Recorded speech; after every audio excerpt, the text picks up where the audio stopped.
We are entrusting the day and the endeavor to the Lord. Let's go. Welcome to my channel where I visit many good books, but live in the Bible.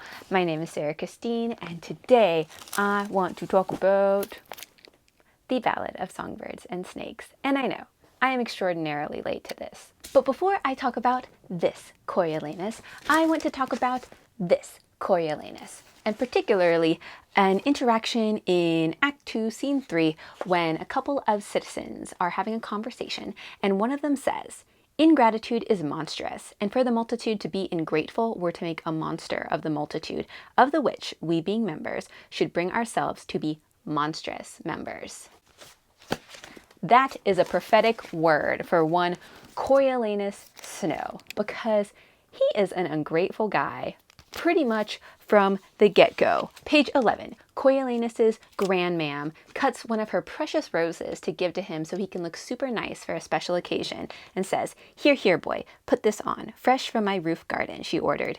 He reached for the rose, but a thorn pierced his palm in the shaky exchange. Blood welled from the wound, and he held his hand out to keep it from staining his precious shirt. His grandmother seemed perplexed. I only wanted you to look elegant," she told him. "Of course you did, grandmam," said Tigress, "and so he shall." As she led Coriolanus into the kitchen, he reminded himself that self-control was an essential skill, and he should be grateful his grandmother provided daily opportunities to practice it. Not grateful for the rose, grateful for an opportunity to not throttle an old woman. Actually, before I get off this point about him being chronically ungrateful, his cousin Tigress, who made him this precious shirt, slaved over it so that she looked like she got punched in both eyeballs. She was so exhausted. Just a few pages later, Coriolanus, when he's with his fancy friends, is denigrating the shirt, saying it looks like the maid's bathroom. So again, he is a seriously ungrateful dude. And these are the two people who are closest to him.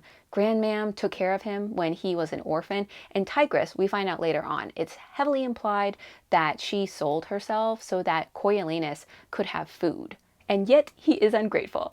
And I just thought to myself, what is wrong with you? Why is gratitude so hard for you? But ding, ding, ding, we have an answer on page 153, where when Coriolanus is reflecting on the nature of his relationship with Lucy Gray, he thinks, as her mentor, he'd been the gracious giver of gifts, always to be met with gratitude. Here, it is plain to see that Coriolanus associates gratitude with inferiority, with being in a position of dependence, being lowly, and as we know, snow lands on top. So gratitude is evidently going to be a no-no, full stop. Moreover, when Coriolanus does receive things, he never thinks it's enough. Page 31. Coriolanus is considering how he should go about eating his academy lunch, and he thinks, wolf it down or chew every morsel to liquid. It was all just a mind game to distract himself from the fact that it was never enough. No one would ever let him have enough. Given that, what is an entitled, snow lands on top, covetous, it's never enough, ungrateful guy like Coriolanus Snow going to do in order to bridge the gap between what he has and what he wants? Well, in C.S. Lewis's Screwtape letters, I have the illustrated version, the demon Screwtape writes to his nephew Wormwood about acquisition and possessiveness in humans, and he says, "The joke is that the word mine, in its fully possessive sense, cannot be uttered by a human being about anything. In the long run, either our Father, that's the devil, or the enemy, that's God, will say mine of each thing that exists, and especially of each man. They will find out in the end, never fear, to whom their time, their souls, and their bodies really belong. Certainly not to them, whatever happens. At the present, the enemy says mine of everything on the pedantic legalistic ground that he made it. Our Father hopes in the end to say mine of all things on the more realistic and dynamic grounds of conquest." When we consider our man Coriolanus, I think it is very easy to make the argument that he adopts a conquest mindset, i.e. a Screwtapian demonic mindset. And John 10:10 says that the devil seeks to steal, kill, and destroy.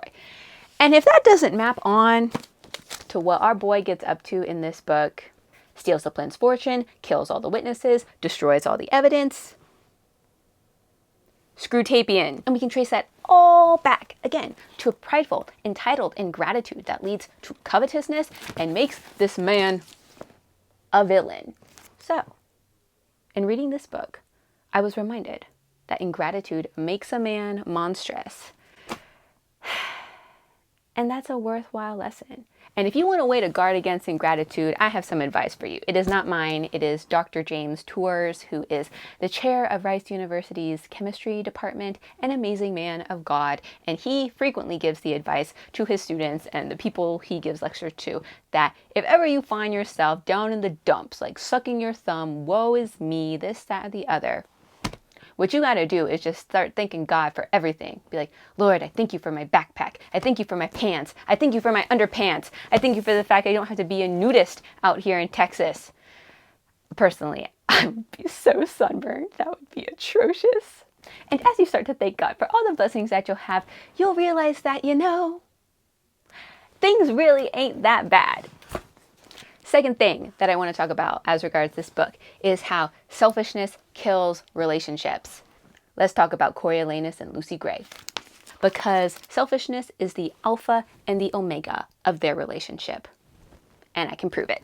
Page 30. Coriolanus receives Lucy Gray as his tribute for the 10th annual Hunger Games. He thinks to himself, she was a gift, he knew it, and he must treat her as such. But how best to exploit her show-stopping entrance, how to wrangle some success from a dress, a snake, a song. Instantaneously, Coriolanus is seeing Lucy Gray in light of what can be gained by exploiting her dress, her snake, her song, to his best advantage. Selfishness. And I know some people say that they think he really loved her. I don't agree. And as I was reading this book, what kept coming into my mind was a poem by Elizabeth Barrett Browning. I said it with all the B's. That goes like this. If thou must love me, let it be for naught except for love's sake only. Do not say I love her for her smile, her look, her way of speaking gently, for a trick of thought that fell in well with mine, and certes brought a sense of pleasant ease on such a day. For these things in themselves, beloved, may be changed or change for thee, and love so wrought may be unwrought so. Neither love me for thine own dear pities, wiping my cheeks dry. A creature might forget to weep, who bore thy comfort long, and lose thy love thereby. But love me for love's sake, that evermore thou mayest love on through love's eternity. Coriolanus did not love Lucy Gray for love's sake. He loved her for her charming smile, her covey look, her way of singing gently, because those things were going to help him achieve his aims via the Hunger Games. And he enjoyed the fact that he was in a position to wipe her cheeks dry, because it was probably the first time he felt actually powerful in his whole entire life. But the moment that Lucy Gray ceases to be useful or wholly dependent on him, and in fact becomes a potential threat, Coriolanus's love disappears like a fart in the wind, just gone. I've always wanted to use that expression. He's a stinker too, so it's warranted. But let's say he did love her. Let's say Coriolanus's affections were genuine, albeit fleeting and circumstantial, but we'll give it to him. I would then contest that he had the caliber of love that is of Edwin Epps, the sadistic slave master that is in Solomon Northup's autobiography, 12 Years a Slave. Because this is how Solomon Northup described Edwin Epps, and I think it is very applicable to Coriolanus. Edwin Epps respected and loved his wife as much as a coarse nature like his is capable of loving, but supreme selfishness always overmastered conjugal affection. He loved as well as baser natures can, but a mean heart and soul were in that man. If that's not Coriolanus.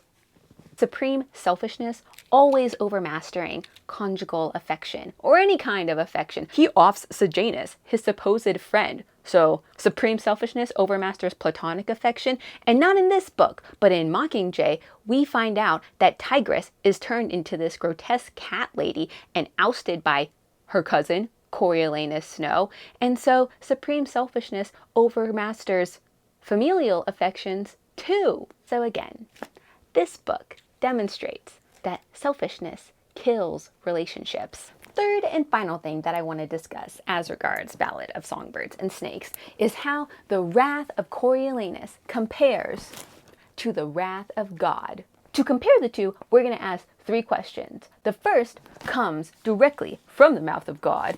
In Jonah 4:4, God asks Jonah after he has spared the Ninevites. And Jonah is not happy about that. God asks him, "Is it right for you to be angry?" So, when we see Coriolanus at his most miffed, when he believes that Lucy Gray has abandoned him, is it right for him to be angry? I would argue no, because when he goes full on Rambo, all he concretely knows is that he can't find her in the woods. But last he heard from her, she was going out to get them food. It is him being paranoid and spiraling, thinking, oh my gosh, she's the one last witness to me killing the mayor's daughter. She probably figured out that I killed Sejanus. She's probably going to inform on me right now. And it's this cascade of assumption dominoes that leads him to go full on Rambo. But a bunch of assumptions is no reason to get that. I almost said a naughty word. But a bunch of assumptions is no reason to get all worked up, let alone to shoot your lady love. So no, I do not think that Coriolanus' anger was right, was justifiable. But I mean, let's be his advocate. Let's just say all of Coriolanus' assumptions are correct. Lucy Gray is running in order to betray him, to turn him into the authorities. Is it right then for him to be upset? From Lucy Gray's perspective, he is a self-professed serial killer who killed not only the mayor's daughter, but also his supposed close friend, and who has been lying to her about that. So when Coriolanus goes to look for her in the woods and thinks to himself, maybe he should have left the loaded gun in the shed. It looked bad coming after her armed, as if he was hunting her. But he wasn't really going to kill her, just talk to her and make sure she saw sense. She has seen sense, my dude, and it is right and just for her to get away from you. Is it right for you to be angry? No. Second metric of comparing the wrath of Coriolanus to the wrath of God also comes from Jonah, Jonah 4:2. This time Jonah is talking to God, and he says, I know that you are a gracious God, slow to anger, abounding in steadfast love, one who relents from sending calamity. Slow to anger. Slow. Concrete example of how slow God's anger can be is in 1 Samuel 15, when he waited 400 freaking years before bringing justice against the Amalekites for how they attacked and harassed the Israelites coming out of Egypt. 400 years is pretty freaking slow. Whereas for Coriolanus, it takes exactly 8 pages to go from, I killed the old me so I could come with you, to, this isn't real, by the way. This is like a BB gun that doesn't work, but I thought it would be good for dramatic effect. 8 pages isn't really that long. So is Coriolanus Snow's anger slow? No. Third and final metric of comparison between the anger of God and the anger of Coriolanus. Psalm 30, verse 5. God's anger lasts only a moment, but his favor is for a lifetime. Weeping may endure for a night, but joy comes in the morning.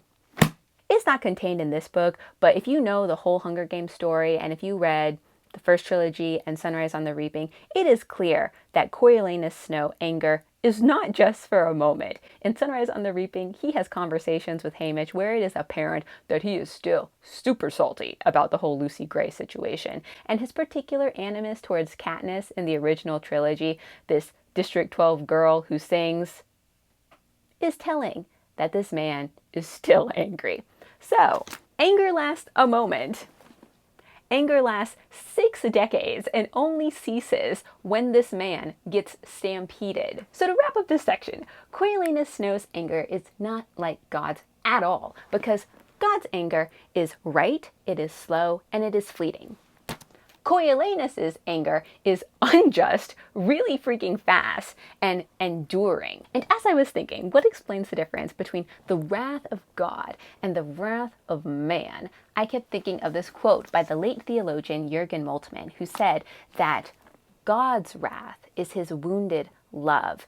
And that makes total sense to me, because love will keep your anger from being illegitimate, instantaneous, and intemperate, like the wrath of man. And that's why I totally relate to what King David said in 2 Samuel 24:14, when he said, "I'm in very great distress, but let me fall into the Lord's hand, for his mercies are great, but let me never fall into the hands of man." May it never be that we fall into the hands of a Coriolanus. Thank you so much for joining me. I hope that this was edifying, encouraging, entertaining, and I hope that you will continue to join me as I visit many good books, but live in the Bible.